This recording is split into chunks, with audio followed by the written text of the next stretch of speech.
Hello everybody, it's Sarah, and yes, I did in fact not upload a video last week because, well, that's not right. I did upload a video last week, but that video was supposed to be the Sunday video from the previous week. So yeah, my schedule currently is all over the place because it's exam season in June. So yeah, just don't have a lot of time right now. But anyway, today I have a video that I haven't done since last year, and that is a mid-month check-in on what I have been reading so far that month. The reason for that is that I am currently taking part in Whatever-a-thon, and if you've seen my June TBR, you will know that I decided to have a book for every single reading prompt, of which there are 19. However, I have 10 primary, I would say, books that have priority over the other 9 books, and with which I can also cover all 19 prompts. And so because of that I have already read quite a few books, I decided to sit down and do a mid-month check-in so that my end of the month wrap-up won't get too long. And so we'll talk about 8 books right now, and let's get right into it because 8 books is also quite long and you know how rambly I can be. As always, I will start with the books I enjoyed the least and with the books I enjoyed the most. Well, usually I start with rereads, but I haven't had any rereads so far that I have finished in June. So let's start with the book that I enjoyed the least so far this month, which is The Cat Who Saved Books by Sosuke Natsukawa, which was translated from Japanese by Louisa Hill Kawai. And this one is a kind of fabulism story. It's speculative literary fiction. It's kind of like the speculative literary fiction that you have a lot within Japanese fiction, where you just have elements that are kind of magical and a little bit absurd. In this one we follow Rintaro Natsuki, whose grandfather just died. And Rintaro has spent and now still spends a lot of time at the bookstore that used to belong to his grandfather. And one day, a few days after his grandfather's death, a cat appears and tells Rintaro that he has to help save books. And that's basically all I want to tell you because this is quite a short book. It's only 220 pages long, so there's not too much I can tell you without giving away a lot of the story. And so why is it the first book I want to talk about? I just personally didn't really feel very connected to the story. I have to be honest, even though it was about books and loving books, there were a lot of metaphors in this story where for me, they kind of fell flat. They were very on the nose, and we'll get to another book later in this wrap-up or in this check-in that also works a lot with metaphors, but just does so a lot more precisely, and you know, the messages of these metaphors aren't pushed into your face just very obviously. I also didn't particularly like the writing, although obviously I can't tell if that was because of the translation or because the writing originally just wasn't my thing. And so yeah, I don't remember if I said it, but I gave it like 2.75 stars overall. Next I have Evershore by Brandon Sanderson and Yancey Patterson. This is the 3rd novella from the Skyward Flight novellas, which are part of the Skyward series. In this one we follow Jorgen, who is probably my favorite character in the series. So even though I just did not get along with Cytonic, which was the most recent release before that within the Skyward series, I still was somewhat excited to get to this one to try and see some of Jorgen's perspective with everything that has been going on within the Skyward series. For those of you who don't know what Skyward is about, Skyward is Brandon Sanderson's YA space opera, and in this series we mainly follow Spencer, whose biggest dream is to become a fighter pilot because she lives on this planet that is constantly attacked by aliens. However, the Academy for Fighter Pilots doesn't want to let her in because once upon a time in a very crucial battle her father defected, and because of that she and her entire family have been branded as cowards, and so they don't want to let her in. However, she does not want to let that stop her from flying. And so that's what the series is about. I did enjoy the novella overall. I'm not sure if it was necessarily my favorite of the 3 novellas that we got so far.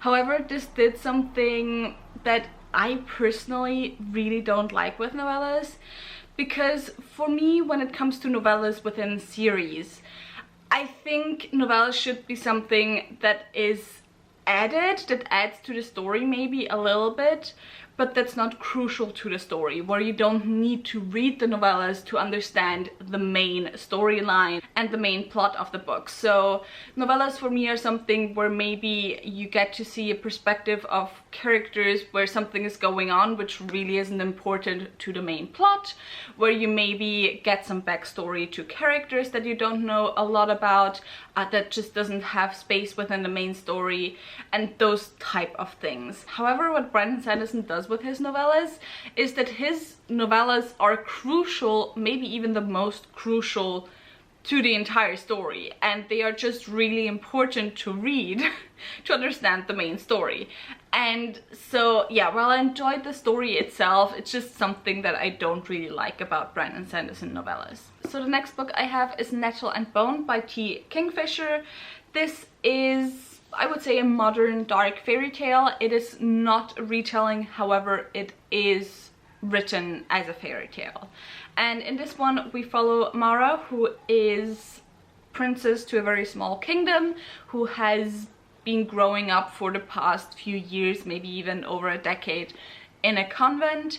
And meanwhile her sisters have been married to a king of this very big kingdom. And she notices that the sister who's currently married to this king is not being treated very well, and she tries to find a way to save her sister. And so obviously on the way she meets very strange creatures and very strange people, and so it's Mara's story trying to save her sister. And so what were my thoughts on this? I gave this, I think, 3 stars overall. I think overall it's well written. I am now interested in reading more T. Kingfisher. However, it didn't really give me 100% what I want from a modern fairy tale. Although what I want from a modern fairy tale I usually compare to Joanne Harris, so maybe that's not really fair because Joanne Harris has an absolutely impeccable writing style. But this does a lot of the things that modern fairy tales do. The plot is quite simple and linear. There's not really that many big surprises. You have your usual plot structure. There's also not that much to the characters. The characters are more so archetypes rather than, you know, fully fleshed out 3-dimensional characters, but you get that a lot with modern fairy tale retellings because it's more about a subversion of tropes rather than, you know, having a character-based and character-driven story. Mara as a main character is very passive, so if that's not your preference, maybe don't pick up this one. However, I really enjoyed it. I sometimes really enjoy, you know, passive main characters who basically are only the people who start to get things rolling, and then sometimes other people are the ones who you feel are more the active people changing stuff and doing stuff. But yeah, overall, as I said, I enjoyed it. I want to read more of T. Kingfisher's work. However, it's not gonna be like an all-time favorite or probably a story that will be in my mind for very long. Then next I have Gallant by V.E. Schwab. This, I would say, is like a gothic horror, I think, is the closest to what I would describe it as. However, I'm not necessarily sure what age group this belongs in, because it feels kind of like a lot of Gaiman's darker work, where it feels like it's for every age group, but it also feels like it's very middle grade-y. So yeah, not sure what age bracket this belongs in. And in this one we follow Olivia Pryor, who apparently is 16-year-old, which I didn't get. I would have said she's like 12 or something, to be honest. 12, 13, 14 maybe. She doesn't in personality, but you know, in the way, in her affectations, she reminded me a little bit of my sister's age group. So, and she's 12, she just turned 12. Anyway, it's about Olivia Pryor, who is an orphan, and she grew up in an orphanage. However, one day she gets a letter from her uncle calling her to the kind of family mansion which is called Gallant, and there she discovers that there's some strange things going on and that there's maybe more to the family legacy than she would have expected. Now, I just didn't really necessarily connect to any of the characters. This was not the type of book that made me want to pick it back up, which doesn't necessarily mean that I'm not enjoying a book. I have some books that are 5-star books where I didn't, while reading, feel like necessarily always picking it up. However, with this one in specific, I'm just like, yeah, I just didn't really connect to Olivia as the main character. I wasn't really emotionally invested in the story. However, overall, the writing, it's V. Schwab, was still very good, and there was some decent, not mystery parts, but you know, darker parts to the story, I would say. So I didn't really feel like it warranted giving it any less than 3 stars, even if I personally, you know, it didn't really excite me that much. With the next book, I'll try to keep it rather short because I have a review planned for this one, and that is The Stardust Thief by Chelsea Abdullah, which is the first book in the Sansi trilogy. This trilogy is an Arabian Nights inspired adult high fantasy, I would say. We follow mainly 4 different characters. We follow Luli al-Nasadi, who is the Midnight Merchant, which means she deals in relics, which are magical objects, and she sells them illegally. Because of that, she is blackmailed by the Sultan to go and find him an especially powerful relic, and she is joined by the Sultan's son, the prince, who is rather cowardly. She's also joined by her bodyguard, and she's joined by one of the 40 thieves, who are legendary djinn hunters. And so the 4 of them go on a journey through the desert trying to find this very powerful relic. This was the buddy read for June for my book club of Queens, Witches and Valkyries, where I read 1 adult high fantasy book written by a woman or genderqueer person per month. And yeah, I really enjoyed it. Also, if you still want to join us and still want to read it this month, the links to the book club, to Twitter and to Discord are down below. Also, I got myself the pre-order bonuses for The Stardust Thief, so I have a sticker for Luli. I don't know, there you have her. And then here you have Mazen, who is the prince. And then there's postcards of Kadir, I believe his name was. Well, he's not in frame obviously right now. And I already forgot all the names because I'm horrible with names. I think Aisha was her name, who is one of the 40 thieves. So yeah, I got myself the pre-order benefits. But anyway, my thoughts on this book, not series.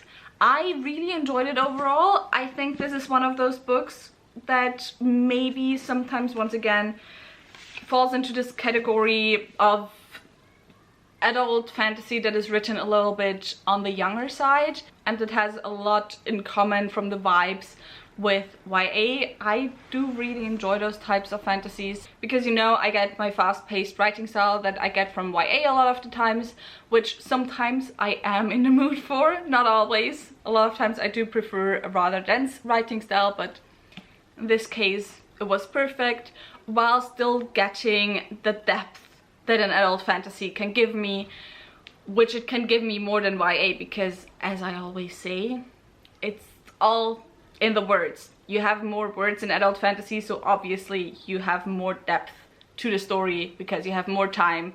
Well, not necessarily just the story, also the world building and everything, because you have more time diving deeper into it.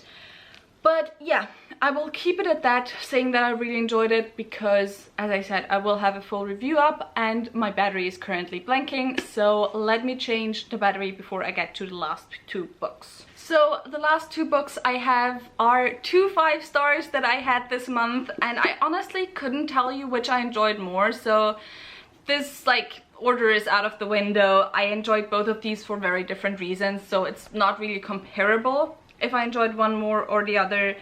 And I will probably keep it shorter with both of them because, first of all, The Labyrinth of Drakes by Marie Brennan is book 4 in a series. It's the 4th book in the Memoirs of Lady Trent series, or Memoirs by Lady Trent series. This series is a Victorian times inspired high fantasy, I would call it.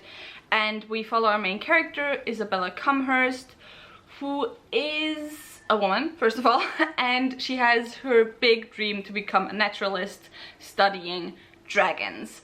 However, at the beginning of the series, we see her struggle a lot because as this world is inspired by Victorian times, there's not that many options for women to establish themselves scientifically. However, Isabella Cumhurst does not give up, and by the 4th book, she has started to become very established. Still not as much as her male counterparts, obviously. By the way, it's not a spoiler that she becomes established. It's memoirs, so she literally writes this series as she has already become known as a very famous, you know, naturalist researching dragons. So she tells you that, like, you know that from the very beginning of the book, that she does not fail at becoming a naturalist. So by this book she is somewhat established, and I won't tell you that much more because it's kind of, you know, hard talking about a 4th book in a series without spoiling anything. However, in every single book we kind of spend our time in a world that is inspired by a different part of the world, and this one is very much inspired, you know, by the Islamic world, by the Middle East, maybe a little bit Northern Africa, the Arabic world. So, you know, deserts and oases and camels and just a lot of very, very vibrant world building in this one. So it's actually kind of funny because I read 2 desert fantasy this month, actually, because the Stardust Thief obviously also is a desert fantasy, where, by the way, everything that I just said about this one, about the vibrant world building and the deserts and how, like, the descriptions are, obviously also goes for the Stardust Thief even more. But anyway, so that's the setting of this one, which is a setting that I actually should read more of. However, there's not a lot of desert fantasy that is written, you know, in a kind of own voices way a lot of times, which is kind of dangerous. When you have white authors writing desert fantasy, they can become very orientalist in their descriptions, which I didn't find was the case with Marie Brennan, but I also would expect that she would have been very careful with that because she does have a background in anthropology. But yeah, and the reason why I mainly enjoyed this is because it has one of my favorite romance tropes ever, which is academic peers to lovers, and it's just with the Victorian yearning on top of that, gorgeous, beautiful, absolutely love it. So good, just so good. I can't tell you, it's just read the series simply for this book alone if that's a trope that you enjoy. And then the last book I want to talk about, which I will also keep short, because every single time I talk about this author, I lack the words to describe how beautiful her writing is. And so the last book I want to talk about is Siren Queen by Nivo. This was one of my most anticipated releases of the year, and Nivo did not disappoint. This book is set in pre-code Hollywood, and we follow Luli Wei, who is the daughter of Chinese immigrants, I believe, and she wants to become a silver screen star.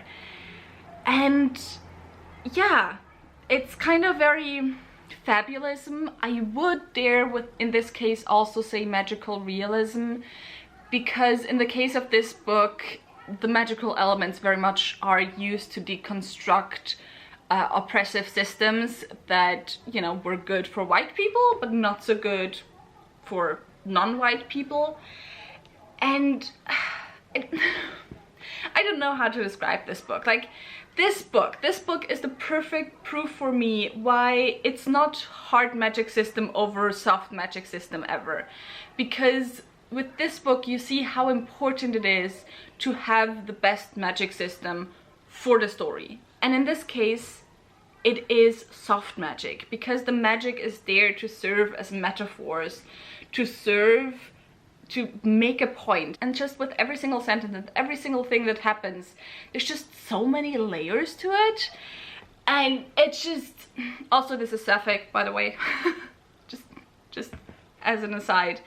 But yeah, I will do a full review of this, so yeah, let me just not spend that much more time on this right now. Just know that you absolutely have to read this. Also, once again, Nivo's writing is the best, the most beautiful writing that you could ever imagine.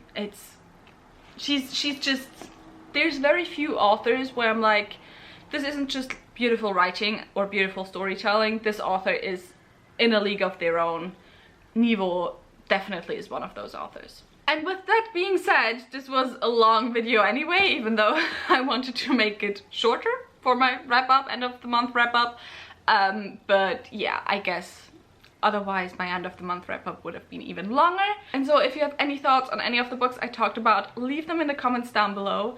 If you enjoyed this video, maybe think about giving me a thumbs up and also maybe subscribing. All the links to my social media as well as to my book club that I mentioned are linked down below, so definitely go and check them out.